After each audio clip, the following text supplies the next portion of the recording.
Hello दोस्तों, कैसे हो आप सब लोग। Welcome to my YouTube channel SSC maths by Arpit. तो दोस्तों आज अपन लोग आरआरबी एनटीपीसी सीबीटी 1 का 5 जनवरी 2021 शिफ्ट 1 का पेपर करेंगे। ये अपना प्रैक्टिस सेट नंबर 6 है। इससे पहले मैं प्रैक्टिस सेट 5 करा चुका हूँ। आई होप कि वो आपने देखे होंगे। किसी भी क्वेश्चन में आपको डाउट हो तो आप कमेंट करके पूछ सकते हैं। यहाँ पे अपन जितने भी प्रैक्टिस सेट कर रहे हैं वो प्रीवियस ईयर के पेपर से ही है। जैसे कि ये पेपर अपना 5 जनवरी को हुआ था 2021 में। तो आपको यहाँ पे सिलेबस और पेपर का लेवल एकदम सेम मिलेगा जो आरआरबी एनटीपीसी पूछता है, ना तो कम ना ही ज्यादा। चलिए फिर स्टार्ट करते हैं अपन।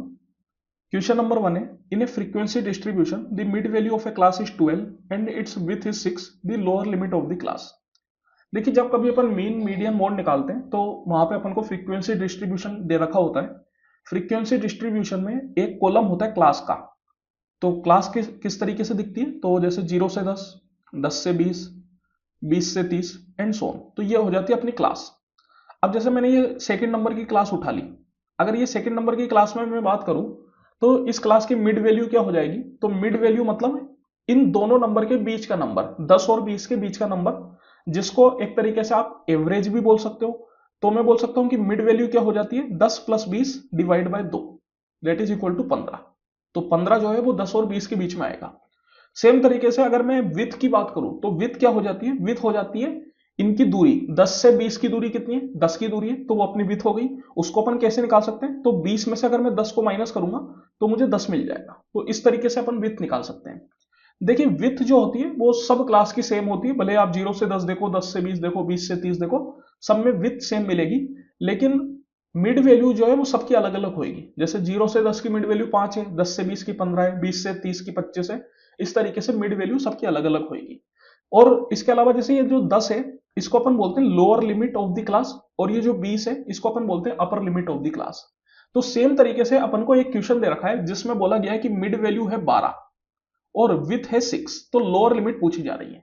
तो अगर मिड वैल्यू मुझे निकालनी है लोअर लिमिट और अपर लिमिट की मदद से, तो लोअर लिमिट को जैसे मैंने मान लिया L और अपर लिमिट को मैंने मान लिया U। तो L से लेके U तक अपन को एक क्लास दे रखी है जिसकी मिड वैल्यू 12 दे रखी है। तो अपन उसको कैसे निकाल सकते हैं, इसका average that is L plus U by 2, this is equal to 12। तो यहां से मैं बोल सकता हूं कि L प्लस U कितना आ गया, वो अपने पास आ गया 12 दूनी 24 के बराबर। और विथ दे रखी है 6, जिसको अपन कैसे निकाल सकते हैं, अपर लिमिट में से लोअर लिमिट को अगर मैं सब्ट्रैक्ट करूंगा तो मुझे विथ मिल जाएगी, मतलब u minus L, this is equal to कितना 6। तो आप देखिए दो इक्वेशन दो वेरिएबल, और आपको यहाँ पे लोअर लिमिट मतलब l की वैल्यू फाइंड आउट करनी है। तो l कितना आ जाएगा, तो 24 माइनस 6 बाई 2 कर दीजिए तो l आ जाएगा l equal to 24 minus 6 divide by 2, that is equal to 9 के बराबर। तो लोअर लिमिट क्या हो जाएगी उस क्लास की, 9। और अगर अपर लिमिट निकालनी है तो अपर लिमिट के लिए अपन इन दोनों को ऐड करके 2 से डिवाइड कर सकते हैं, या फिर किसी भी दोनों इक्वेशन में से किसी में भी एल की वैल्यू 9 डाल सकते हैं। तो अपन को अपर लिमिट मिल जाएगी that is 15। Shakila incurs a loss of 10% after selling a machine part for rupees 540. In order to gain a profit of 10%, at what price should Shakila sell the same part? देखिए शकीला ने एक मशीन का part 540 रुपए में बेचा और इस पर बेचने पे उसको 10% का नुकसान हुआ। तो अपन से पूछा जा रहा है कि वो कितने में बेचे कि उसको 10% का फायदा हो। तो यहाँ पे आप देखिए जब कभी भी अपन से कॉस्ट प्राइस की बात की जाती है तो उसको अपन मान लेते हैं 100%। अब कोई मशीन के पार्ट की कॉस्ट प्राइस 100% है, उस पर उसको 10% का नुकसान हुआ, तो 100% पे अगर आप 10% का नुकसान निकालेंगे तो आपके पास वैल्यू निकल जाएगी 90%, दैट इज 100 माइनस 10। तो मैं बोल सकता हूं कि ये जो 90% है इसकी वैल्यू अपन को दे दी 540 रुपए, क्योंकि उसने 90% में बेचा। तो 90% की वैल्यू कितनी हो गई, 540 रुपए। तो यहां से अपन 1% की वैल्यू निकाल सकते हैं। ये डायरेक्ट कितनी बार में कैंसिल आउट हो जाएगा, तो ये चला जाएगा 6 बार में। दैट मीन्स की 1% की वैल्यू आ गई 6 रुपए। अब अपन से पूछ रहा है कि उसको 10% प्रॉफिट निकालने के लिए कितने पर बेचना चाहिए। तो 100 रुपए की चीज को अगर अपन 10% प्रॉफिट पे बेचेंगे तो कितने में बेचना पड़ेगा, 100 प्लस 10 110% पे बेचना पड़ेगा। तो यहाँ पे 110% की वैल्यू अपन से पूछ रहा है, 1% की वैल्यू 6 है, तो 110% की वैल्यू कितनी हो जाएगी, 110 into 6 that is equal to 660 रुपए। तो उसको 660 रुपए पे बेचना पड़ेगा। Which point on the given number line represent 6/5। तो यहाँ पे आप देखिए एक नंबर लाइन अपन को दे रखी है जिसमें अपन को 4 पॉइंट दे रखे हैं S R W और K, और अपन से पूछ रहा है कि यहाँ पे 6/5 कहां पर होगा। तो एक बहुत ही आसान सा सवाल है, कोई छोटा बच्चा जो होगा सेकंड थर्ड क्लास का वो भी इसको सोल्व कर लेगा। 6/5 का मतलब क्या होता है? तो 6/5 का मतलब होता है 1 + 1/5। दैट मीन्स कि 1 से तो बड़ा लेकिन 2 से छोटा। तो 1 से बड़ा और 2 से छोटा केवल दो ही पॉइंट है, एक तो है R और एक है W। तो इन दोनों में से ही कोई एक होगा अपने पास, या तो R होगा या W होगा। अब अगर मैं बात करूं R, तो ये 1 से कितना यूनिट्स आगे है? तो ये 1 से 1 और 2, 2 यूनिट आगे है। और 1 से लेकर 2 के बीच में कितनी यूनिट है? तो यहां पे आप देखिए टोटल 10 यूनिट है। दैट मीन्स मैं बोल सकता हूं कि इसकी वैल्यू हो गई 2/10। और ये जो W है वो 1 से कितना आगे है? तो ये 1 2 3 4 5 6 7 यूनिट्स आगे है। और 1 से लेकर 2 के बीच में 10 यूनिट है, तो ये इसकी वैल्यू हो गई 7/10। अब 2/10 का मतलब ही होता है 1/5। तो मैं बोल सकता हूं कि ये जो R है, इसकी अगर मैं जीरो से वैल्यू निकालूंगा तो ये कितनी हो जाएगी? यहां जीरो से लेके 1 तक तो हो गई 1, और फिर 1 से 2/10 हो गई 1/5। तो 1 + 1/5 दैट इज जो कि अपन को निकालना था। तो मैं बोल सकता हूं कि वो पॉइंट कौन सा हो गया? वो पॉइंट हो गया आपके पास R। If the price of a grocery item consumed by a family increases by 25%, then by what percent should its consumption reduce so as to keep the expenditure on this item unchanged? देखिए बोला जा रहा है कि एक grocery item का जो price है वो 25% बढ़ गया, तो कंजम्पशन को कितना परसेंट घटाया जाए सो दैट कि एक्सपेंडिचर सेम रहे। कोई भी चीज का एक्सपेंडिचर जो होता है वो डिपेंड करता है कि अपन उसको कितना कंज्यूम करते हैं, मल्टीप्लाई बाय रेट। तो कंजम्पशन मल्टीप्लाई बाय रेट, तो ये हो गया अपना एक्सपेंडिचर। जैसे अगर मैं समझाना चाहूं, जैसे आपने बोला कि भैया मैंने 5 बिस्किट खरीदे और पर बिस्किट कीमत थी 10 रुपए, तो यहां पे मेरा जो एक्सपेंडिचर है वो कितना हो गया? 50 रुपए। तो अब आप देखिए ये 5 बिस्किट आपका क्या है? ये कंजम्पशन है, और 10 रुपए क्या है? एक बिस्किट की रेट है। तो आपने जब उन दोनों को मल्टीप्लाई करा तो आपका एक्सपेंडिचर आ गया। तो सेम तरीके से एक्सपेंडिचर जो होता है वो मल्टीप्लाई होता है कंजम्पशन और रेट का। अब बोला जा रहा है कि एक्सपेंडिचर पहले जितना था अभी भी उतना ही है। मैंने एक्सपेंडिचर को मान लिया 1000 रुपए, और कंजम्पशन को मैंने मान लिया 10 यूनिट, रेट को मैंने मान लिया 100 रुपए, कि पर यूनिट रेट जो है वो 100 रुपए। तो अपना एक्सपेंडिचर आ जाएगा 10 × 100 दैट इज इक्वल टू 1000। बोला जा रहा है कि एक्सपेंडिचर को अपन को सेम रखना है, मतलब पहले 1000 था तो अभी भी 1000 ही रखना है, उसमें कोई चेंज नहीं है। और जो रेट है वो 25% बढ़ी। तो 100 में अगर आप 25% बढ़ाएंगे तो 25 रुपए बढ़ जाएगी। दैट मीन्स कि 100 से बढ़ के कितनी हो गई? 125 हो गई। तो अब अगर मैं यहाँ पे कंजम्पशन निकालना चाहूं तो कंजम्पशन क्या हो जाएगा? तो कंजम्पशन हो जाएगा expenditure divided by rate. That means कि 1000 डिवाइड बाय 125। तो दिस इज इक्वल टू 125 का ये 8 बार में हो जाता है। इसका मतलब कंजम्पशन 10 से घट के 8 रह गया। तो मैं बोल सकता हूं कि 2 यूनिट का डिक्रीज है कितने पे? 10 यूनिट पे। और परसेंट में निकालना है तो multiply by 100%, that is equal to 20%। तो जो अपन को कंजम्पशन है उसको 20% कम करना पड़ेगा, तब जाके एक्सपेंडिचर अपना सेम रहेगा। If the dimension of a room are 2 metre 3 metre and 4 metre, then how many cubes of size this by this and by this can be placed in the same room? देखिए यहाँ पे dimension अपन को दे रखा है room का। मैं मान सकता हूँ कि रूम जो है वो क्यूबॉइडल शेप का होगा। और हाउ मेनी क्यूब्स, ये जो क्यूब्स है इसका मतलब वो क्यूब नहीं है, क्योंकि यहाँ पे अगर आप साइज देखेंगे तो 1/2 1/3 1/4 है, मतलब लेंथ ब्रेथ और डायमेंशन अलग है। तो एक तरीके से आप क्यूब तो कह नहीं सकते इसको, क्योंकि क्यूब होता तो फिर लेंथ ब्रेथ और हाइट सेम रहती, लेकिन सेम नहीं है। चलिए कोई बात नहीं, अपन मान के चलेंगे इसको, जो भी है अपन को तो जो साइज दे रखा है उसी से अपन मानेंगे। तो यहाँ पे मैं बोल सकता हूँ कि भैया अगर ये रूम के वॉल्यूम को मैं एक क्यूब के वॉल्यूम से डिवाइड कर दूं तो मुझे पता चल जाएगा। तो क्यूब, ये जो रूम है इसका वॉल्यूम हो जाएगा 2 × 3 × 4, और एक क्यूब का वॉल्यूम हो जाएगा हाफ मल्टीप्लाई 1/3 × 1/4।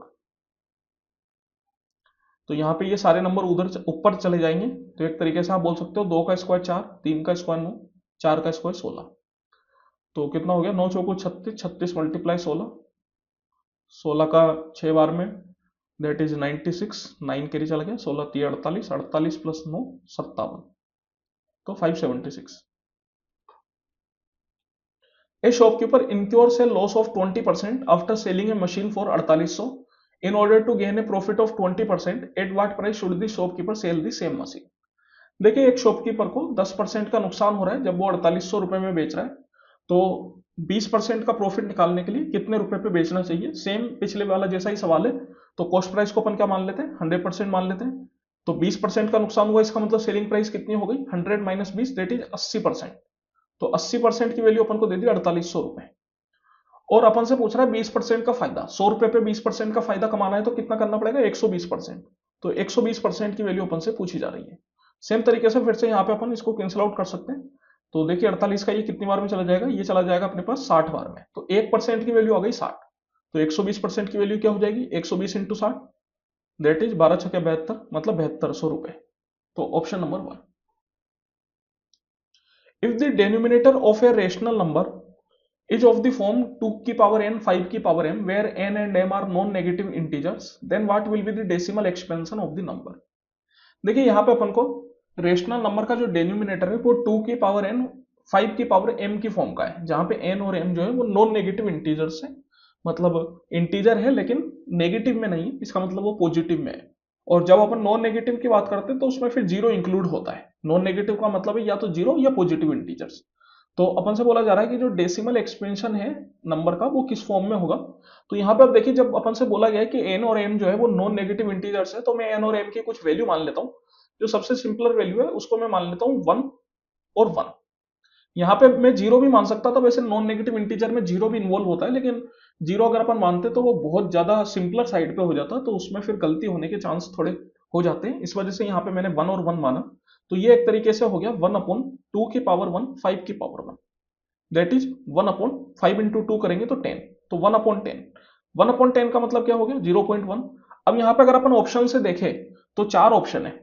एक तो है non terminating and non recurring. Non terminating and non recurring का मतलब होता है ऐसा नंबर जो कभी भी टर्मिनेट नहीं होगा और रिपीट भी नहीं होगा, तो उसको अपन बोलते हैं इर्रेशनल नंबर। जैसे कि 0.235671237 कुछ भी रख दो नंबर और ये नंबर चलता जाएगा, ये कभी भी खत्म नहीं होगा, नेवर एंडिंग नंबर है। तो ऐसा नंबर को अपन बोलते हैं नॉन टर्मिनेटिंग नॉन रिक्यूरिंग। इन्हीं नंबरों को दूसरी भाषा में इर्रेशनल भी बोला जाता है। तो यहाँ पे पहली बात तो बोला गया है उसने कि denominator of a rational number. तो नंबर जब उसने पहले ही रेशनल बोल दिया तब तो ये वाली चीज तो वैसे ही पॉसिबल नहीं है। ऑप्शन नंबर तो 1 तो वैसे ही पॉसिबल नहीं होगा ना, क्योंकि वो तो पहले ही बोल गया है कि रेशनल नंबर है।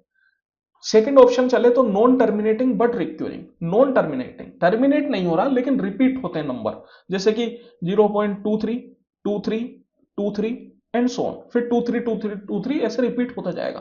तो ऐसे जो नंबर होते हैं ये रेशनल तो होते हैं, इनको अपन PYQ की फॉर्म में लिख सकते हैं, लेकिन इनको क्या बोला जाता है, इनको बोला जाता है नॉन टर्मिनेटिंग बट रिक्यूरिंग।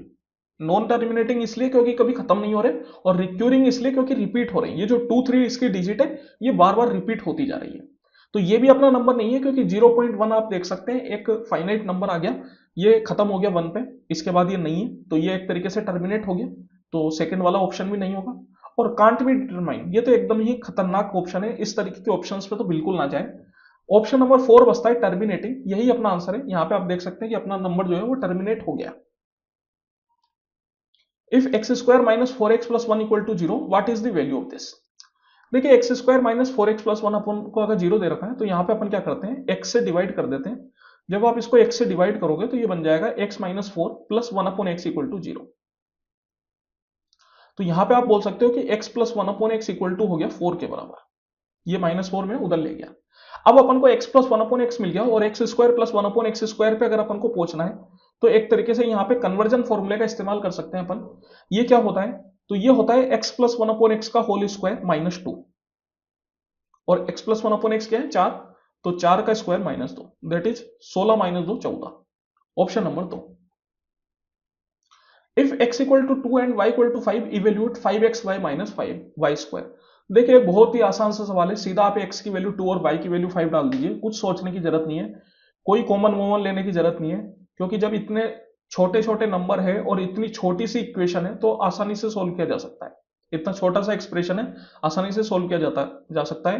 5 दूनी 10, 10 पंजे 50, और 5 का स्क्वायर 25, तो 50 - 25 = 25। Option number 4। The ratio of 2 weights 27 kg and 108 gram. देखिए इनका रेशियो लेना है, अगर आप डायरेक्ट यहाँ पे 27:108 कर दोगे तो ये सरासर गलत होगा। क्यों गलत होगा, क्योंकि जब अपन रेशियो लेते हैं तो सबसे पहले अपन को यूनिट बराबर करनी होती है। केजी और ग्राम, यहाँ पे यूनिट बराबर नहीं है, तो यूनिट बराबर करने के लिए अपन इस केजी को ग्राम में चेंज कर देते हैं। तो अपन को क्या करना होगा, 1000 से मल्टीप्लाई करना होगा, बिकॉज 1 kg = 1000 ग्राम, तो ये हो गया आपके पास 27 × 1000। अब आप इसका रेशियो ले सकते हैं 108 से, तो 27 का ये 4 बार में, और 4 से ये आपका कैंसिल आउट हो जाएगा, 4 का ये 250 बार में, दैट इज रेशियो कितना आ गया 250:1 का। Option number 1। Anil alone can complete A task in 6 days and Bhushan alone can complete it in 8 days। देखिए अनिल किसी काम को अकेला 6 दिन में कर देता है, भूषण अकेला उस काम को 8 दिन में कर देता है। Anil and Bhushan undertook the task for 3200 with the help of Chaman, they completed the task in 3 days, what is Chaman share in this earning. तो अनिल और भूषण ने एक काम हाथ में लिया और उस काम के लिए उन दोनों को मिला के 3200 रुपए मिलने वाले थे, लेकिन उनने एक और तीसरे आदमी की हेल्प ले ली चमन, और चमन की सहायता से जो काम है वो 3 दिन में ही कंप्लीट हो गया। तो अब यहां पे जो 3200 रुपए है उसमें चमन का भी कुछ शेयर बनेगा, क्योंकि जब उसने काम किया है तो वो फ्री में तो काम नहीं करेगा, वो भी कुछ पैसा लेगा, लेकिन काम का पैसा पहले ही फिक्स हो गया 3200 रुपए। अब भले ही मैं 4 आदमी लाऊं, 5 आदमी लाऊं या 10 आदमी, मैं सामने वाला तो मुझे 3200 रुपए ही देगा। तो अब मुझे क्या करना होगा, मेरे ही शेयर में से बाकी को भी थोड़ा बहुत देना पड़ेगा। तो यहां पे आप देखिए ये डिपेंड करता है कि कौन कितना एफिशिएंट है, क्योंकि तीनों लोग 3-3 दिन काम कर रहे हैं। काम हर दिन मतलब दिनों में काम बराबर है। अमन ने भी अनिल ने भी 3 दिन काम किया, भूषण ने भी 3 दिन काम किया, चमन ने भी 3 दिन काम किया। लेकिन हो सकता है कि कोई ज्यादा एफिशिएंट है, कोई ज्यादा तेज काम कर सकता है, कोई धीरे काम करता है, तो फिर डिपेंड करता है कि कौन कितना काम करता है। तो यहां पे अपन को इनकी एफिशिएंसी का रेशियो निकालना पड़ेगा। एफिशिएंसी का रेशियो अपन अनिल और भूषण का तो डायरेक्ट निकाल सकते हैं, लेकिन चमन का नहीं निकाल सकते, क्योंकि चमन कितने दिन में काम खत्म करता है ये अपन को नहीं दे रखा। तो यहां पे आप देखिए अपन क्या करते हैं, अनिल और भूषण जो काम है उसको निकाल लेते हैं। पहले तो उसका एलसीएम ले लेते हैं। 6 और 8 का एलसीएम अगर आप लोगे तो अपने पास वो बन जाता है 24। तो यहां पे मैंने मान लिया कि भैया 24 यूनिट का काम है, अनिल उसको 6 दिन में कर देता है, तो हर दिन कितना काम करेगा 24/6 दैट इज 4 यूनिट, और भूषण हर दिन कितना काम करेगा 24/8 मतलब 3 यूनिट।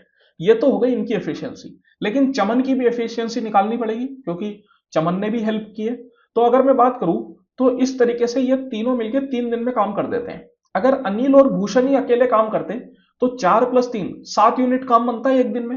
एक दिन में कितना काम करते 7 यूनिट, 3 दिन में करते तो 7 × 3 21 यूनिट ही काम होता।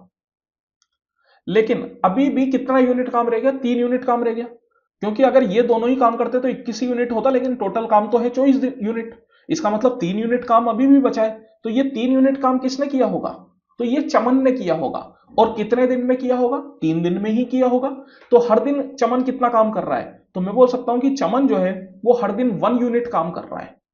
तो चमन की जो एफिशिएंसी है वो हो गई 1 के बराबर, अनिल की है 4 के बराबर, भूषण की है 3 के बराबर। तो इनकी जो एफिशिएंसी का रेशियो है अनिल, भूषण और चमन वो आ गया 4:3:1। तो जो इनको पैसा डिस्ट्रीब्यूट होगा वो भी इसी रेशियो में डिस्ट्रीब्यूट होगा। तो जो 3200 रुपए वो इस रेशियो में डिस्ट्रीब्यूट होंगे। तो यहां पे अगर आप टोटल करेंगे तो 4 3 7 7 और 1 8, इसका मतलब मैं बोल सकता हूं कि 8 की वैल्यू है 3200 रुपए, और अपन को चमन मतलब 1 यूनिट की वैल्यू निकालनी है। चमन को कितने मिले 1 यूनिट मिले उसमें से, तो ये 8 का जो है 400 बार में चला जाएगा, तो 1 यूनिट की वैल्यू कितनी हो गई 400 रुपए। इसका मतलब जो चमन है उसकी अर्निंग इसमें होती है 400 रुपए की। The sum of the deviation about the mean is always. देखिए बोला जा रहा है कि जो डेविएशंस का सम होता है मीन के ऊपर वो हमेशा कितना होता है। जैसे कि एग्जांपल के लिए मैं आपको समझाना चाहूं, यहां पे मैंने एक सीरीज ले ली आपके लिए 1 2 3 4 5। तो अगर मैं इसका मीन की बात करूं तो मीन क्या होगा इसका, तो देखिए यहां पे ये जो है कंटिन्यूअस नंबर है आप बोल सकते हो, तो इसका मीन अपना बीच वाला नंबर हो जाएगा दैट इज 3। तो यहां पे मीन अपन को मिल गया 3 के बराबर। अभी ये 3 पे मैं इनका डेविएशन लेना चाहूं तो जैसे 1 जो है वो 3 से कितना कम है, वो 2 कम है तो -2। 2 जो है वो कितना कम है, वो 1 कम है। 3 जो है वो तो 0 ही है, और 4 जो है वो 1 ज्यादा है, और 5 जो है वो भी 2 ज्यादा है। अब अगर आप यहां पे इनका सम लेंगे तो देखिए सम क्या होगा, -2 से +2 कैंसिल आउट हो जाएगा, +1 से -1 कैंसिल आउट हो जाएगा, तो सम कितना आ गया 0 आ गया। तो यहां पे आप देखिए मीन के ऊपर जब अपन ने डेविएशन लिया तो सम हो गया 0। तो जब कभी भी आप मीन के ऊपर डेविएशंस का सम लेंगे तो वो हमेशा 0 के बराबर आएगा। दैट इज आंसर क्या हो जाएगा option number 1। What is the total surface area of the visible faces in the given figure. देखिए यहां पे अपन को एक फिगर दे रखा है और इसके विजिबल फेसेज का टोटल सरफेस एरिया दे रखा है, मतलब जो जो फेस अपन को सामने की साइड दिख रहे हैं बस उन्हीं का टोटल सरफेस एरिया अपन को फाइंड आउट करना है। तो यहां पे कितने फेस अपन को दिख रहे हैं 1 2 3 4 5 और 6। तो टोटल 6 फेस अपन को दिख रहे हैं। तो इन 6 का एरिया अपन को यहां पे निकालना है। तो अब आप देखिए, जब कभी भी अपन को किसी भी रेक्टेंगल शेप का एरिया पूछता है तो उसका एरिया हो जाता है लेंथ इंटू ब्रेथ। मतलब अपन को एक तो लेंथ की जरूरत होती है और एक ब्रेथ की जरूरत होती है। तो अगर मैं जैसे कि पहले वाले में लेंथ और ब्रेथ की बात करूं तो यहां पे अपन को 15 सेंटीमीटर दे रखी है, जिसको आप लेंथ मानो या ब्रेथ मानो, कोई दिक्कत नहीं है। जैसे मैंने मान लिया लेंथ है, तो ये पहले वाले के लिए लेंथ तो अपन को मिल गई 15 सेंटीमीटर, लेकिन ब्रेथ भी निकालनी पड़ेगी। तो जो ब्रेथ है ये वाली साइड, ये अपनी एक तरीके से ब्रेथ बन जाएगी। तो ये किसके बराबर होगी? तो ये अपनी 7 के बराबर होगी, बिकॉज ये और ये 7 ये दोनों बराबर है। तो मैं कह सकता हूं कि ये कितनी हो गई? ये 7 सेंटीमीटर हो गई। तो पहले वाले जो फेस है उसका एरिया मिल गया 15 इंटू 7। अगर दूसरे वाले फेस की बात करूं तो दूसरे वाले फेस में आप यहां पे देखिए, ये जो 8 सेंटीमीटर है वो इसके बराबर हो जाएगी। तो एक तरीके से इसकी ब्रेथ तो अपन को मिल गई 8 की होगी। लेंथ की अगर मैं बात करूं तो ये पूरी यहां से लेके यहां तक की 20 सेंटीमीटर है, जिसमें से 7 सेंटीमीटर चला गया, तो ये वाली कितनी बच गई? 20 माइनस 7 13 सेंटीमीटर बच गई। तो ये सेकंड वाले का जो लेंथ और ब्रेथ होगा वो हो जाएगा 13 इंटू 8। अब तीसरे वाले पे चले तो तीसरे वाले का तो अपन को यहां दे ही रखा है 5 इंटू 8। फोर्थ वाले में अपन को कुछ भी नहीं दे रखा। अगर मैं इसकी लेंथ की बात करूं तो जो इसकी लेंथ है वो सेकंड वाले की लेंथ के बराबर ही हो जाएगी, जो कि है 13। और ब्रेथ की अगर मैं बात करूं इसकी, तो जो इसकी ब्रेथ है वो ये 5 हो जाएगी, क्योंकि ये जो थर्ड वाले की ब्रेथ थी 5, वही सेम इसकी हो जाएगी। तो ये हो गया 13 इंटू 5। पांचवें फिगर की अगर मैं बात करूं तो पांचवें फिगर में आप देखिए, यहां पे अपन को ये जो 8 था सामने की साइड वो ये हो जाएगा। अगर मैं जैसे इसको इस तरीके से जोड़ूं तो यहां से यहां तक की जो वैल्यू है वो 8 के बराबर हो जाएगी। तो ये बाकी बची हुई वैल्यू कितनी हुई? ये हुई 15 माइनस 8, और 15 में से 8 गए तो 7। मतलब ये जो पांचवें वाले की लेंथ है वो ये 7 के बराबर हो जाएगी। और ब्रेथ कितनी हो गई यहां पे? तो ब्रेथ यहां पे जो चौथे वाले की ब्रेथ थी सेम उतनी ही हो जाएगी, दैट इज 5। तो पांचवें वाले की 7 इंटू 5। और छठे वाले की अगर मैं बात करूं तो छठे वाले में ये 7 तो हो गई अपनी लेंथ, और ब्रेथ की अगर मैं यहां पे बात करूं तो ब्रेथ कितनी हो जाएगी? तो ब्रेथ सेम जो चौथे वाले की थी वही हो जाएगी, दैट इज 5। तो 15 का 7 बार में 105,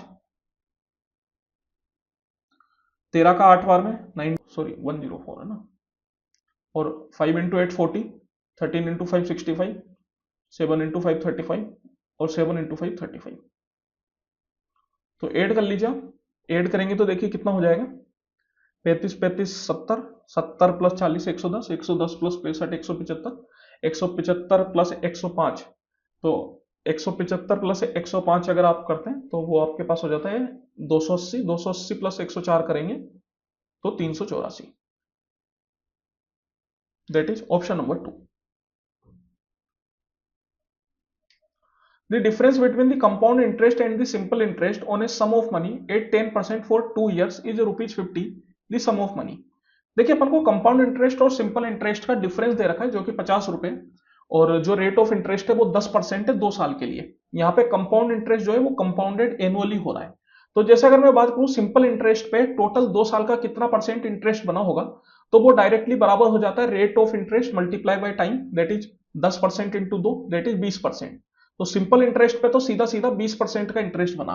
अगर कंपाउंड इंटरेस्ट की बात करूं तो कंपाउंड इंटरेस्ट के लिए अपन एक फॉर्मूला इस्तेमाल करते हैं, x1 प्लस x2 या 2x1 plus x1 square by 100%। ये होता है 2 साल का। जैसे यहाँ पे x1 की वैल्यू 10 है, तो 10 अगर आप डालेंगे तो आपके पास ये आ जाएगा 21%। तो 2 साल के लिए जो 21% बनेगा कंपाउंड इंटरेस्ट पे, और इन दोनों का डिफरेंस अपन को दे दिया 50 रुपए के बराबर। तो 1% की वैल्यू यहां से मैं बोल सकता हूं 50 रुपए हो गई। सम अपन हमेशा 100% मानते हैं, तो 100% की वैल्यू कितनी हो जाएगी? वो हो जाएगी अपने पास 5000 रुपए। 100 into 50 that is 5000। Option number 3। In the given figure angle ABD equal to 55 and angle ACD equal to 30। If angle BAC equal to y degree and non reflex angle BDC equal to x degree, then what is the value of x minus y। देखिए इस figure में अपन को ABD दे रखा है, एक तो ये वाला एंगल जो कि है 55 डिग्री के बराबर, और ये वाला एंगल भी दे रखा है अपन को जो कि है 30 डिग्री के बराबर। साथ ही साथ एंगल BAC भी दे रखा है, ये वाला दैट इज y डिग्री, और एंगल BDC अपन को दे रखा है x डिग्री। नॉन रिफ्लेक्स का मतलब है कि 180 से कम, रिफ्लेक्स मतलब होता है 180 से ज्यादा, तो नॉन रिफ्लेक्स हो गया 180 से कम, दैट इज अंदर वाली साइड में। क्योंकि BDC दो तरीके से बन सकते हैं, एक बाहर वाला ऊपर वाला जो है वो भी बीडीसी है, लेकिन वो फिर रिफ्लेक्स बीडीसी कहलाएगा। तो ये हो गया आपके पास x डिग्री। यहां पे मैं इसको ज्वाइन कर देता हूं। यहां पे अब मैंने क्या है, दो एंगल अपनी तरफ से मान लिए। जैसे ये वाला जो एंगल है इसको मैं मान लेता हूं a, और इसको मैं मान लेता हूं b। तो यहां पे आप देखिए दो ट्राइंगल आपके पास बन रहे हैं, एक तो है ट्राइंगल एबीसी और एक है ट्राइंगल बीडीसी। ट्राइंगल के किसी भी ट्राइंगल के तीनों कोण का सम जो होता है वो हमेशा 180 डिग्री होता है। जैसे अगर मैं ट्राइंगल एबीसी की बात करूं तो यहां पे अपन को सबसे पहले एंगल बीएसी, ये तो y डिग्री। फिर एंगल एबीसी की अगर मैं बात करूं तो वो 55 प्लस ए है, और एंगल बीसीए की बात करूं तो वो 30 प्लस बी है। तो दिस इज इक्वल टू कितना, 180 डिग्री। सेम तरीके से अगर मैं ट्राइंगल बीडीसी की बात करूं तो उसके भी तीनों कोण का सम 180 डिग्री होगा, और इसमें जो तीन कोण है वो आपको, एक तो डीबीसी ये तो ए के बराबर, फिर बीडीसी ये x डिग्री के बराबर, और डीसीबी ये आपके पास b के बराबर। तो this is also equal to 180 degree. अब अगर आप देखिए यहां पे पहली वाली में से अगर मैं दूसरी इक्वेशन को सब्ट्रैक्ट कर दूंगा तो यहां पे होगा क्या, साइन चेंज होगा। तो ये सबके साइन चेंज हो जाएंगे। तो यहां पे आप देखिए प्लस ए से माइनस ए आपका कैंसिल आउट हो जाएगा, और प्लस बी से माइनस बी आपका कैंसिल आउट हो जाएगा। ये आ गया y माइनस एक्स, ये आ गया plus 55 plus 30, 55 plus 30 85। This is equal to 0। 180 से 180 कैंसिल आउट हो जाएगा, तो ये आ जाएगा 0 के बराबर। तो यहां पे आप देख सकते हैं y minus X equal to आ गया माइनस 85, और अपन से क्या पूछ रहा है, अपन से पूछ रहा है x माइनस वाई। तो x माइनस वाई कितना हो जाएगा, वो हो जाएगा 85 के बराबर। तो x माइनस वाई की वैल्यू कितनी हो गई, जो कि अपन से पूछी जा रही है, that is 85 degree. The value of sine 15 degree, देखिए साइन 15 डिग्री की वैल्यू अपन से पूछ रहा है, ये आपको डायरेक्ट याद होनी चाहिए। This is equal to √3 minus 1 by 2√2। इसको आप चाहे तो निकाल भी सकते हैं। इसके लिए अपन एक फॉर्मूला इस्तेमाल करते हैं, sine A minus B equal to sine A cos B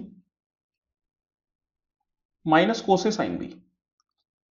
अब यहां पे अपन को a और b कुछ इस तरीके से रखना है कि a माइनस बी करने पे तो 15 आ जाए, लेकिन a और b उन पे अपन को ट्रिग्नोमेट्रिक रेशियो की वैल्यू मालूम हो, मतलब साइन और कोस की वैल्यू उन पे मालूम हो, जब भी जाके अपन फॉर्मूले का इस्तेमाल कर पाएंगे, वरना कोई फायदा नहीं होगा। तो यहां पे अगर आप देखिए a को अपन 45 रखें और b को 30 रखें, तो 45 माइनस 30 जो है वो 15 होता है, और 45 और 30 पे आपको सारे ट्रिग्नोमेट्रिक रेशियो की वैल्यू मालूम होती है। तो यहां पे 45 माइनस 30 करने पे ये तो बन गया 15, तो ये बन गया साइन 45 कोस 30 माइनस कोस 45 साइन 30। तो इनकी वैल्यू आप जानते हैं, वो पुट कर सकते हैं। साइन 45 होता है 1/√2, कोस 30 होता है अपने पास 1/√3/2 माइनस कोस 45 सेम 1/√2, और साइन 30 होता है 1/2। तो यहां पे आप देखिए सोल्व करेंगे तो नीचे में तो आपके पास आ जाएगा 2√2, और ऊपर में बन गया √3 माइनस 1। तो इस तरीके से साइन 15 की वैल्यू अपन निकाल सकते हैं। This is equal to √3 minus 1 by 2√2। The value of this, इसकी वैल्यू अपन को सोल्व करनी है। देखिए बोर्ड मास का सवाल है, बोर्ड मास में अपन क्या करते हैं, सबसे पहले ब्रैकेट सोल्व करते हैं। तो ब्रैकेट यहां पे आपको दिख रहा है, सबसे अंदर का ब्रैकेट ये वाला है, और ये है इसके अंदर। तो हमेशा सबसे पहले सबसे अंदर का ब्रैकेट सोल्व करना पड़ता है, फिर अपन बाहर की साइड आते हैं।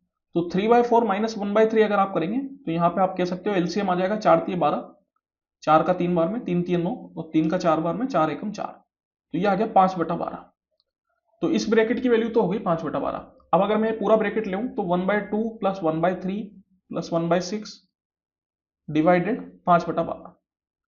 तो यहां पे आप देखिए बोर्ड मास में ये जो O है इसका मतलब ऑफ होता है, D का मतलब डिवाइड, M का मतलब मल्टीप्लाई, A का मतलब एडिशन, और S का मतलब सब्ट्रैक्शन। तो यहां पे हमेशा अपन लेफ्ट टू राइट चलते हैं। तो लेफ्ट टू राइट चलने पे B तो हो गया ब्रैकेट, उसको आप छोड़ दीजिए, ब्रैकेट में तो अपन को चलना ही होता है। उसके बाद भी अपन को ODMS परफॉर्म करने होते हैं। जैसे ऑफ अगर अपन को दे रखा हो तो सबसे पहले अपन ऑफ करते हैं। ऑफ का मतलब भी मल्टीप्लाई करना होता है, लेकिन उसकी प्राथमिकता सबसे ज्यादा होती है। यहाँ पे अपन को कहीं भी ऑफ नहीं दे रखा तो अच्छी बात है, कोई बात नहीं, अपन आगे बढ़ेंगे। उसके बाद आता है डिवाइड। तो फिर ऑफ के बाद जो सबसे ज्यादा प्राथमिकता मानी जाती है वो डिवाइड की मानी जाती है। तो पहले अपन को करना पड़ेगा डिवाइड। तो देखिए डिवाइड के लिए अपन क्या करते हैं, ये जो पीछे वाला नंबर है इसका ले लेते हैं रेसिप्रोकल, और डिवाइड के साइन को चेंज कर देते हैं मल्टीप्लाई में। तो 5/12 बन जाएगा 12/5। तो ये 6 का 2 बार में, तो ये हो गया अपने पास 2/5। तो अब आपके पास ये जो चीज है ये आ गई हाफ प्लस 1/3 प्लस 2/5। एलसीएम ले लीजिए आप, एलसीएम कितना हो जाएगा, 5 3 15 दूनी 30 एलसीएम हो गया, 2 का 15 बार में, फिर 3 का 10 बार में, और 5 का 6 बार में, 6 दूनी 12, तो 15 प्लस 10 25, 25 प्लस 12 37, तो ये हो गया 37/30। तो अब अपने पास आ गया ये 1 डिवाइडेड 37/30। फिर से ये डिवाइड के साइन को अपन मल्टीप्लाई में चेंज करेंगे तो पीछे वाला नंबर का रेसिप्रोकल दैट इज 30/37। तो ये क्या हो गया, ये हो गया 30/37, that is option number 2। The value of this, फिर से यहां पे आप देखिए इसकी वैल्यू अपन को फाइंड आउट करनी है, लेकिन इस बार ब्रैकेट तो नहीं है, लेकिन ब्रैकेट की जगह अपन को एक ऑफ दे दिया। देखिए ऑफ का मतलब भी मल्टीप्लाई करना ही होता है, लेकिन उसकी प्राथमिकता सबसे ज्यादा होती है, तो सबसे पहले अपन को ये ऑफ परफॉर्म करना पड़ेगा। और साथ ही साथ यहाँ पे परसेंटेज भी लगा रखा है, तो अपन को इस परसेंटेज को भी हटाना होगा। 1% जो है उसको अपन लिख देते हैं 1/100। तो अगर परसेंटेज हटाना है तो अपन क्या करेंगे, 100 से डिवाइड करेंगे, तो ये 30% जो है वो बन जाएगा 30/100, और ऑफ की जगह लगा दिया मल्टीप्लाई, तो 30/100 मल्टीप्लाई 250। अब यहां पे आप देखिए ये जीरो आपके कैंसिल आउट हो जाएंगे, तो 25 आ गया 75। तो इस पूरे की वैल्यू अपन को मिल गई 75 के बराबर। अब यहां पे अपने पास आ जाता है 2/5 मल्टीप्लाई 350 प्लस 75। तो मल्टीप्लाई और प्लस में भी जो पहले प्राथमिकता दी जाती है वो मल्टीप्लाई को दी जाती है, तो पहले मल्टीप्लाई करेंगे बाद में प्लस करेंगे। तो देखिए 5 से ये 70 बार में कैंसिल आउट हो जाएगा, 70 दूनी हो गया 140, 140 plus 75 that is equal to 215। Answer कितना हो जाएगा 215। Anil and Balbir can finish a task in 3 days। Anil और बलबीर दोनों मिला के किसी काम को 3 दिन में खत्म करते हैं, तो अनिल प्लस बलबीर मिला के 3 दिन। They started working together but after 2 days Anil got injured. देखिए साथ में काम करना स्टार्ट किया, लेकिन 2 दिन के बाद जो है अनिल को जो है चोट लग गई, तो Balbir took 2 more days to finish the task. तो बलबीर को 2 दिन और एक्स्ट्रा लग गए। तो बोला जा रहा है in how many days can Balbir alone finish the same task. तो बलबीर अकेला कितने दिन में यह काम को खत्म कर देगा, ये अपन से पूछा जा रहा है। तो अब आप देखिए यहां पे अगर मैं बात करूं तो अनिल और बलबीर दोनों मिलकर 3 दिन में टास्क को खत्म करते हैं। तो मैंने मान लिया कि जो टास्क है वो 3 यूनिट का है, और दोनों अगर ये मिलकर 3 दिन में खत्म करेंगे तो इन दोनों की मिला के एफिशिएंसी कितनी हो जाएगी। एक 3 यूनिट के टास्क को खत्म करने में 3 दिन लग रहे हैं, मतलब हर दिन कितना काम कर रहे हैं, 3/3 मतलब 1 यूनिट। तो मिला के इनकी एफिशिएंसी हो गई 1 यूनिट की। अब यहां पे आप देखिए 2 दिन तो इनने साथ में काम किया, तो 2 दिन, एक दिन में 1 यूनिट काम करते हैं, तो 2 दिन में कितना काम होगा, 2 यूनिट काम होगा। और टोटल काम है 3 यूनिट का, 3 यूनिट अपन ने माना था, उसमें 2 यूनिट काम हुआ, 1 यूनिट काम और बचा है, और 1 यूनिट काम करने में बलबीर को 2 दिन लग जा रहे हैं एक्स्ट्रा। इसका मतलब बलबीर की एफिशिएंसी कितनी हो गई, तो 1 यूनिट काम को 2 दिन लगे करने में 1/2 की उसकी एफिशिएंसी हो गई। तो ये आ गई एफिशिएंसी ऑफ बलबीर।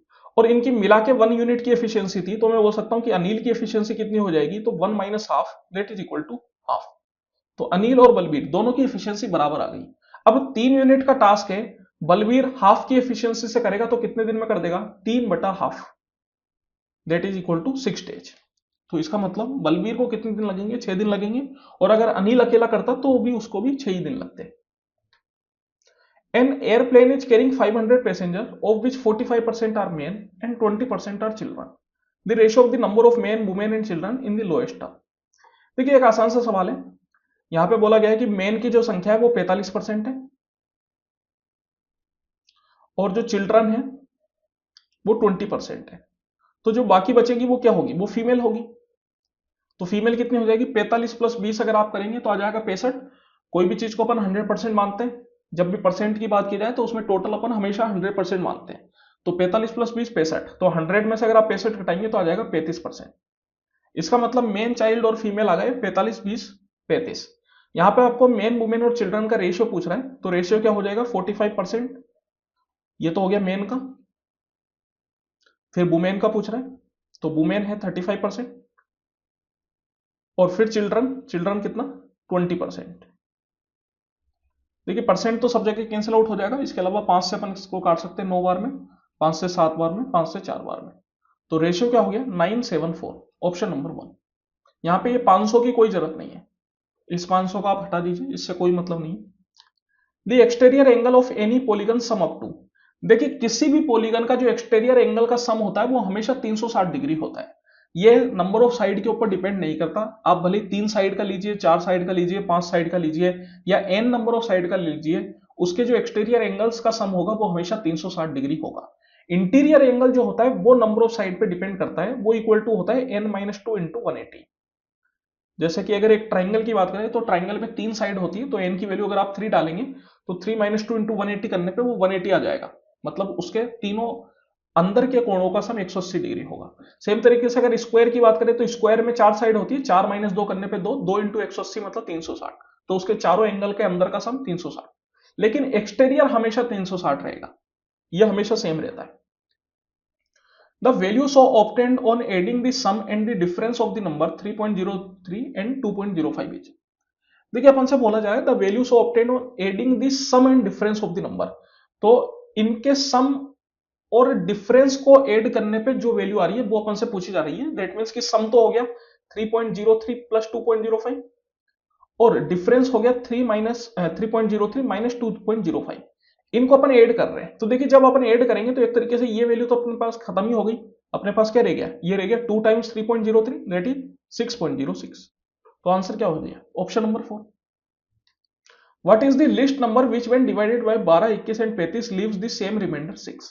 तो यहां पे अपन को वो सबसे छोटा नंबर बताना है जो 12, 21 और 35 से डिवाइड करने पे रिमाइंडर जो है वो 6 के बराबर थे। तो देखिए इस तरीके के सवाल में ऑप्शन से जाना सबसे बढ़िया होता है। अब बोला जा रहा है लिस्ट नंबर, तो अपन हमेशा सबसे छोटे ऑप्शन से स्टार्ट करेंगे और जो अपना आंसर होगा उस पर अपन रुक जाएंगे, बाकी के ऑप्शंस को अपन चेक नहीं करेंगे। तो सबसे छोटा ऑप्शन है यहाँ पे 414। अब 414 को 12, 21 और 35 से डिवाइड करना है, रिमाइंडर 6 आना चाहिए। चलिए अगर मैं 12 से डिवाइड करूं तो देखिए 12 से डिवाइड करने पे 12 का 3 बार में तो हो गया 36 और 54 के हिसाब से 12 का कितनी बार में हो गया, 6 बार में 48। तो यहां पे अपना 6 रिमाइंडर बच गया।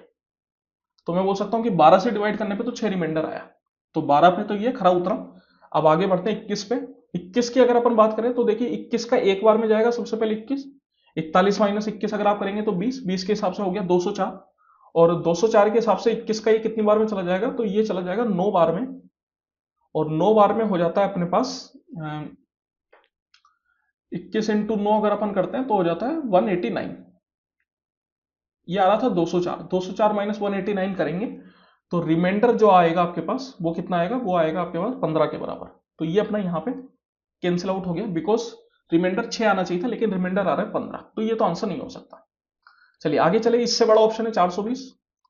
अगर मैं 420 की बात करूं तो देखिए 420 जो है वो 12 से पूरी तरीके से कैंसिल आउट हो जाएगा क्योंकि 414 को डिवाइड करने पे 6 रिमाइंडर बच रहा था। मतलब एक तरीके से आप बोल सकते हैं कि भैया 6 संख्या ज्यादा थी, 12 में से 6 घटाते तब भी 6 ही आता है। मतलब या तो मैं 414 में से 6 घटा लूं तब जाके वो 12 से पूरी तरीके से डिवाइड हो जाएगा, या 414 में मैं 6 जोड़ दूं जब भी वो 12 से पूरी तरीके से डिवाइड हो जाएगा। तो 414 में 6 जोड़ने पे 420 आया, तो इसका मतलब ये 12 से पूरी तरीके से डिवाइड है, तो चेक करने से कोई फायदा ही नहीं। अब आगे चले 426 पे। तो यहां पे आप देखिए 420 12 से पूरी तरीके से डिवाइड हो रहा था, जब आप उसमें 6 जोड़ेंगे जो कि 426 आएगा तो फिर उसमें 6 रिमाइंडर बच जाएगा। दैट मींस मैं बोल सकता हूं कि 426 को 12 से चेक करने की तो कोई जरूरत नहीं है क्योंकि इसमें 6 रिमाइंडर बचेगा ही बचेगा। अब अपन चलते 21 से। 21 से अगर अपन इसको डिवाइड करें तो देखिए 21 का 2 बार में हो गया 42 और यहां पे बच गया 6 रिमाइंडर। 21 का 20 बार में हो गया 420, तो 6 रिमाइंडर बच गया। 21 पे तो ये खरा उतरा। 35 पे चले। 35 का सबसे पहले तो एक बार में 35, 42 में 35 गया 7, 7 के हिसाब से हो गया 76 और 35 का 2 बार में 70, तो यहां भी 6 रिमाइंडर बचा।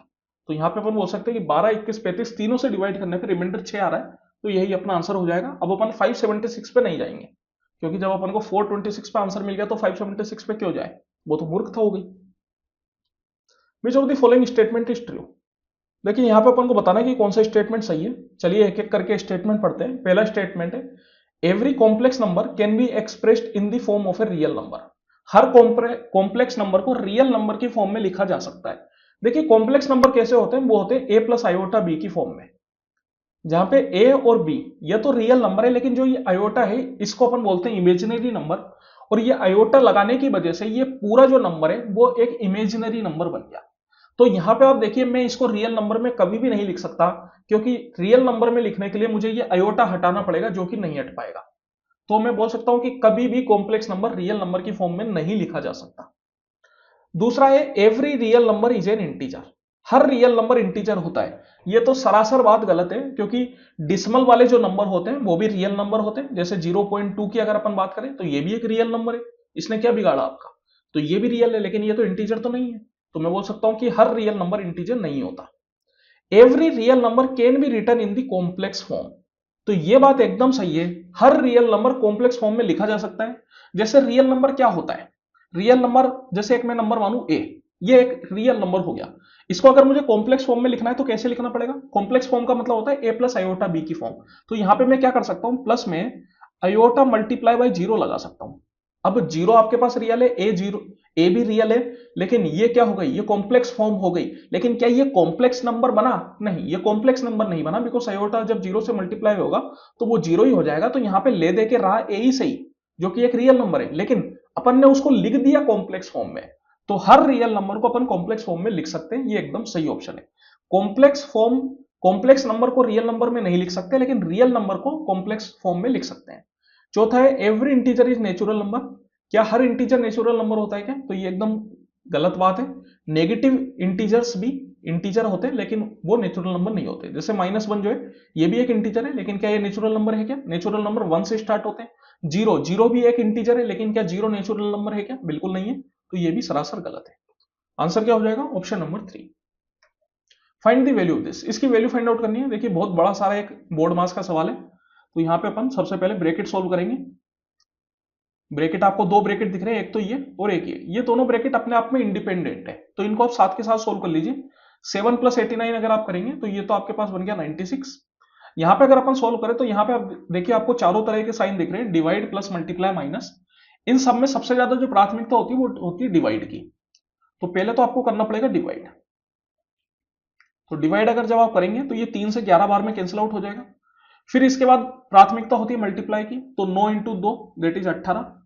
तो ये बन गया 11 + 18 - 7।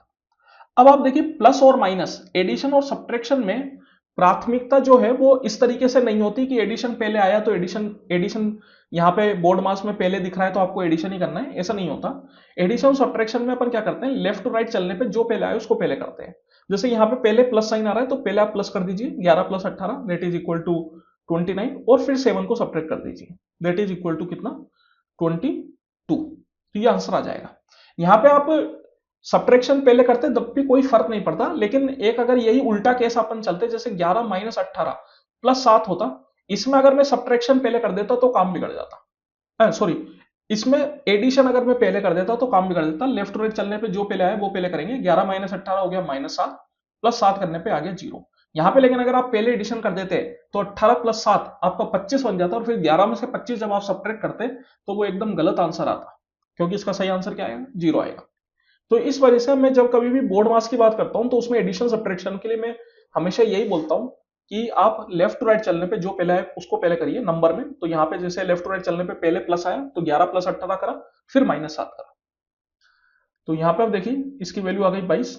तो 7 + 5 - 2 मल्टीप्लाई 96 -94 / 2 प्लस 22 / 11।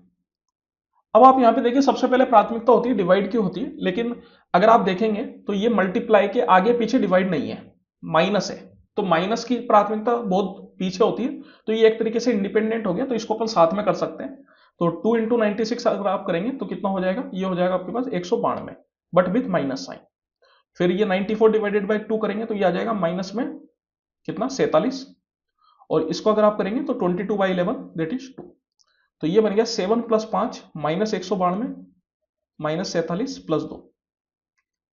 अब आप यहाँ पे लेफ्ट टू राइट चलने पे जो पहले है उसको पहले कर लीजिए, कोई दिक्कत नहीं है। 7 + 5 हो गया 12, 12 में से 192 घटाएंगे तो -190, सॉरी -180, -180 और 47 जोड़ेंगे तो -227, और इसमें अगर आप +2 करेंगे तो -225। आंसर क्या हो जाएगा, option number 4। Which of the following is not a rational number, इनमें कौन सा रेशनल नंबर नहीं है, ये अपन से पूछा जा रहा है। देखिए रेशनल नंबर कौन नहीं होगा, जो कि स्क्वायर रूट से बाहर नहीं आ पाएगा, वो रेशनल नंबर नहीं होगा। जैसे यहां पे अगर मैं बात करूं रूट 125 की, तो इसको अपन क्या लिख सकते हैं, 125 होता है 25 × 5। 25 तो स्क्वायर रूट से बाहर आ जाएगा 5 बन के, लेकिन जो रूट 5 है वो ऐसे ही रह जाएगा। तो ये जो अंदर का 5 है ये कभी भी स्क्वायर रूट से बाहर नहीं आ पाएगा, इस वजह से ये नंबर जो है वो रेशनल नहीं होगा, वो क्या होगा, वो इरेशनल नंबर होगा। तो यही अपना एक तरीके से आंसर है। बाकी सारे जितने भी ऑप्शन है वो सारे बाहर आ जाएंगे। 3 स्क्वायर प्लस 4 स्क्वायर आप करेंगे तो 3 का स्क्वायर 9, 4 का स्क्वायर 16, 9 प्लस 16 हो गया 25, स्क्वायर रूट 25 से बाहर आके कितना बन गया, वो बन गया 5, तो ये तो बाहर आ गया। सेम तरीके से 900 जो होता है वो 30 का स्क्वायर होता है, तो स्क्वायर रूट से जब बाहर आएगा तो ये 30 बन जाएगा। 12.96 ये भी स्क्वायर रूट से बाहर आके कोई ना कोई नंबर बन जाएगा, अभी तो मुझे एग्जैक्ट तो याद नहीं है। हाँ 12.96 कितने का होगा मेरे हिसाब से ये, तो देख लेना जितने का भी होगा, ध्यान नहीं है ढंग से। दी वैल्यू ऑफ दिस, देखिए इसकी वैल्यू अपन को बतानी है, तो यहाँ पे सबसे अच्छा तरीका क्या है, अपन ए की कुछ वैल्यू मान लेते हैं। ए की वैल्यू जैसे यहाँ पे मैंने मान ली 45 डिग्री, क्योंकि ए इक्वल टू 45 डालने पे आप देखिए पहला तो बन गया sine 45 plus 45 that is 90 degree, और दूसरा बन गया cos 45 minus 45 that is 0 degree. Sine 90 अपने पास जानते हैं 1 होता है, और कोस 0 भी 1 होता है, तो 1 माइनस 1 इक्वल टू 0। तो यहाँ पे आप देखिए अगर पहला ऑप्शन की मैं बात करूं तो कोस 45 1/√2, तो ये 2 इंटू 1/√2 जो है √2 हो जाएगा, और तीसरा वाला भी √2 ही हो जाएगा, बिकॉज साइन 45 इज आल्सो 1/√2। तो यहाँ पे अपन बोल सकते हैं केवल एकमात्र ऑप्शन ही अपना 0 आ रहा है, दैट इज कौन सा, ऑप्शन नंबर 2। तो यही अपना आंसर हो जाएगा। ए बस passes 2 persons moving in the direction of the moving bus at a speed of 3 km per hour and 5 km per hour respectively. The bus passes the first person in 10 seconds and the second person in 11 seconds. The speed of the bus. देखिए बस है, जिस direction में वो जा रही है उसी डायरेक्शन में दो लोग भी जा रहे हैं। जैसे कि अगर ये बस की डायरेक्शन है तो यही फर्स्ट पर्सन की डायरेक्शन है और यही सेकंड पर्सन की डायरेक्शन है। इन पर्सन्स की जो स्पीड है वो अपन को दे दी, पहले वाले की तो 3 किलोमीटर पर आवर है और दूसरे वाले की 5 किलोमीटर पर आवर है। अब बोला गया है कि बस जो है पहले पर्सन को 10 सेकंड में क्रॉस करती है और दूसरे पर्सन को 11 सेकंड में क्रॉस करती है। तो इस तरीके के इक्वेशंस में अपन ट्रेन वाला ही कंसेप्ट लगाते हैं, जैसे कि ट्रेन एक प्लेटफॉर्म को कितनी देर में क्रॉस करेगी ये आपसे पूछा जाता है कभी कभार। तो उस केस में अपन क्या करते हैं, ट्रेन की लेंथ प्लस प्लेटफॉर्म की लेंथ डिवाइड बाय ट्रेन की स्पीड। या फिर अगर आपसे पूछा जाए कि भैया दो ट्रेन है वो एक दूसरे को कितनी देर में क्रॉस करेगी, तो ट्रेन की लेंथ, ट्रेन 1 की लेंथ प्लस ट्रेन 2 की लेंथ डिवाइडेड बाय उनकी रिलेटिव स्पीड। अगर ट्रेन सेम डायरेक्शन में है तो रिलेटिव स्पीड हो जाती है s1 माइनस s2, और अगर अपोजिट डायरेक्शन में तो रिलेटिव स्पीड हो जाती है s1 प्लस s2। तो यहां पे आप देखिए, यहां पे अपन को ट्रेन नहीं दे रखा, यहां पे अपन को बस और इंसान दे रखा है। अब इंसान की तो कोई लेंथ नहीं होती, इंसान की तो लेंथ नेग्लिजिबल मानते हैं, तो केवल बस की लेंथ होगी जिसको अपन L1 मान लेंगे। तो एक तरीके से आप मान के चलिए कि L2 आपके पास 0 हो गया, और यहां पे सेम डायरेक्शन की बात की जा रही है, मतलब L1 plus L2 bye S1 minus S2 की बात की जा रही है। तो अब आप यहां पे देखिए S1 तो मैं मान लेता हूं कि बस की स्पीड है, क्योंकि बस की स्पीड ज्यादा होगी, दैट्स वाई आपको S1 बस की स्पीड माननी पड़ेगी, और S2 जो है वो ये फर्स्ट पर्सन की स्पीड है जो कि 3 किलोमीटर पर आवर। तो इसमें जो है कितना समय लग रहा है, इसमें 10 सेकंड का समय लग रहा है। अब आप यहां पे देखिए ये जो टाइम है आपके पास 10 सेकंड है, मतलब सेकंड में है, लेकिन जो अपने पास इंसान की स्पीड है वो किलोमीटर पर आवर में, और लेंथ अपन ने मानी है मीटर में। तो अपन क्या करते हैं, ये जो इंसान की स्पीड है इसको अपन किलोमीटर पर आवर से मीटर पर सेकंड में चेंज कर लेते हैं। तो उसके लिए अपन क्या करेंगे, 5/18 से मल्टीप्लाई कर देंगे। सेम तरीके से अगर मैं बात करूं सेकंड वाले पर्सन के लिए क्या होगा, ट्रेन की लेंथ तो सेम L1, और ये जो बस की स्पीड है वो S1 ही रहेगी, उसमें कोई चेंज नहीं होगा। और जो सेकंड वाले पर्सन है उसकी स्पीड थी 5 किलोमीटर पर आवर, तो इसको अपन मीटर पर सेकंड में चेंज कर लेते हैं। तो 5/18 से मल्टीप्लाई, और क्रॉस करने में कितना समय लग रहा है, तो 11 सेकंड का समय लग रहा है। तो यहां पे आप देखिए दो इक्वेशन है, दो वेरिएबल है, आप इनको सोल्व कर सकते हैं। अपन से बस की स्पीड मतलब S1 की वैल्यू पूछी जा रही है, तो चलिए यहां पे S1 की स्पीड मतलब S1 की वैल्यू अपन निकाल लेते हैं। तो इसको थोड़ा सिंप्लीफाई करें, तो यहां से अगर मैं बात करूं तो L1 इक्वल टू आपके पास आ जाएगा 10S1 माइनस ये 3 से 6 बार में 5/6 इंटू 10, दैट इज हो गया आपके पास 25/3। और यहां से अगर मैं बात करूं तो L1 इक्वल टू आ जाएगा आपके पास 11S1 माइनस 5×5 = 25, 25 इंटू 11/18, इसको भी ऐसे ही रहने देता हूं।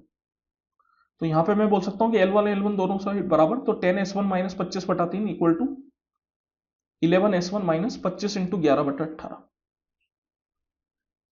तो यहां से ये S1 इक्वल टू आ गया आपके पास ये 25 इंटू 11/18 उधर की साइड गया, माइनस 25 इंटू 25/3। यहाँ पे अपन ऊपर नीचे 6 से मल्टीप्लाई कर लेते हैं ताकि नीचे एलसीएम सेम हो जाए 18 ही। तो ये 25 इंटू 11 और ये हो गया 25 इंटू 6। 25 कॉमन ले तो 11 माइनस 6 अपने पास आ गया 5। तो 25 इंटू 5/18। तो ये जो S1 आएगा वो मीटर पर सेकंड में आएगा, लेकिन अपन को ऑप्शन दे रखे हैं किलोमीटर पर आवर में, तो अपन यहाँ पे वापस किलोमीटर पर आवर में चेंज करने के लिए 18/5 से मल्टीप्लाई कर लेते हैं। 18 से 18 कैंसिल हो, 5 से 5 कैंसिल हो, तो कितना आ गया 25 किलोमीटर पर आवर। तो जो बस है उसकी स्पीड आ जाएगी 25 किलोमीटर पर आवर की। How many factors of the number 21600 are perfect square. देखिए अपन को बताना है कि इस नंबर के कितने फैक्टर जो है वो परफेक्ट स्क्वायर होंगे। इसको बताने का एक नॉर्मल सा तरीका होता है, मैं आपको बताता हूं। तो सबसे पहले तो अपन क्या करेंगे, ये जो नंबर अपन को दे रखा है इसके फैक्टोरियल फॉर्म में इसको लिख लेंगे। तो 21600 को अपन बोल सकते हैं 216 मल्टीप्लाई 100। 216 होता है 6 का क्यूब, तो 6 का क्यूब को अपन अगर तोड़े तो हमेशा जब भी अपन फैक्टोरियल फॉर्म में लिखते हैं तो प्राइम नंबर की पावर में ही लिखते हैं। 6 तो प्राइम नंबर नहीं है, तो प्राइम नंबर की पावर में लिखने के लिए अपन क्या लिख सकते हैं, 6 को क्यूब को लिख सकते हैं 2 का क्यूब मल्टीप्लाई 3 का क्यूब, क्योंकि 2 इंटू 3 6। सेम तरीके से ये जो 100 है ये होता है 10 का स्क्वायर, तो 10 जो होता है वो 2 इंटू 5 होता है, तो 2 का स्क्वायर मल्टीप्लाई 5 का स्क्वायर। तो ये हो गया फैक्टोरियल फॉर्म। इसको आप मर्ज कर लीजिए, जैसे कि जो 2 की पावर है उनको साथ में कर सकता हूं मैं, तो ये हो गया 2 की पावर 5 मल्टीप्लाई 3 का क्यूब मल्टीप्लाई 5 का स्क्वायर। अब आप यहां पे क्या कीजिए, जो पावर 2 वाले फैक्टर्स है उनको अलग कीजिए। जैसे कि 2 की पावर 5 है तो इसको मैं लिख सकता हूं 2 स्क्वायर का होल स्क्वायर, और एक जो है 2 की पावर 1 मैंने इधर डाल दिया। सेम तरीके से जो 3 क्यूब है इसको मैं लिख सकता हूं 3 स्क्वायर का होल की पावर 1, और एक जो 3 की पावर 1 है वो इधर डाल दिया। 2 इंटू 1 2, 2 प्लस 1 3, तो 3 का क्यूब बन गया, और ये 2 दूनी 4 और 1 5, तो 2 की पावर 5। सेम तरीके से जो 5 स्क्वायर है इसको आप क्या कीजिए, इसको आप लिख लीजिए 5 स्क्वायर की होल पावर 1, और इसमें कुछ भी बचेगा नहीं क्योंकि पूरा की पूरा आ गया। तो अब आप यहां पे देखिए जो परफेक्ट स्क्वायर आपको मिलेंगे वो केवल इससे मिलेंगे, यहां से आपको कोई परफेक्ट स्क्वायर नहीं मिलेगा। तो यहां पे आप क्या कीजिए, जो फैक्टर्स निकालने का फॉर्मूला अपन जानते हैं, जैसे कि कभी भी अगर प्राइम नंबर्स p की पावर a इंटू क्यू की पावर b आपको दे रखा है, तो फिर फैक्टर निकालने का फॉर्मूला क्या होता है, a plus 1 multiply b plus 1। तो यहां पे आप क्या कीजिए, ये जो पावर है that is 2 plus 1 multiply 1 plus 1 multiply 1 plus 1, ये आपका आंसर हो जाएगा। 2 और 1 3, 3 दूनी 6, 6 दूनी 12, तो टोटल 12 जो है फैक्टर परफेक्ट स्क्वायर होंगे। द वैल्यू ऑफ दिस, इसकी वैल्यू अपन को बतानी है। तो यहां पे आप देख सकते हैं कि जो डिस्मल है वो राइट साइड से बराबर डिजिट्स के बाद है, इधर भी 1 डिजिट के बाद है और नीचे में भी 1 डिजिट के बाद है, तो अपन इनको कैंसिल आउट कर सकते हैं। ये कैंसिल आउट हो गया। 361 जो है 19 का स्क्वायर होता है, तो स्क्वायर रूट से बाहर आएगा तो 19, और 1024 जो है वो 32 का स्क्वायर होता है, स्क्वायर रूट से बाहर आएगा तो 32। आंसर क्या हो गया, 19/32। चलिए इसी के साथ समय समाप्ति की घोषणा। आई होप कि आप लोगों को मजा आया होगा। किसी भी क्वेश्चन में आपको डाउट हो तो आप कमेंट करके पूछ सकते हैं, और वीडियो अच्छी लगी हो तो प्लीज लाइक कर दे करिए, लाइक करने से मोटिवेशन मिलता है। चैनल पे नए तो चैनल को सब्सक्राइब कर लीजिए, अपने दोस्तों के साथ शेयर कर दीजिए। इसी तरह की और भी नए प्रैक्टिस सेट्स आपके लिए आते रहेंगे। मिलते हैं अपन अगली वीडियो में, तब तक के लिए बहुत बहुत धन्यवाद।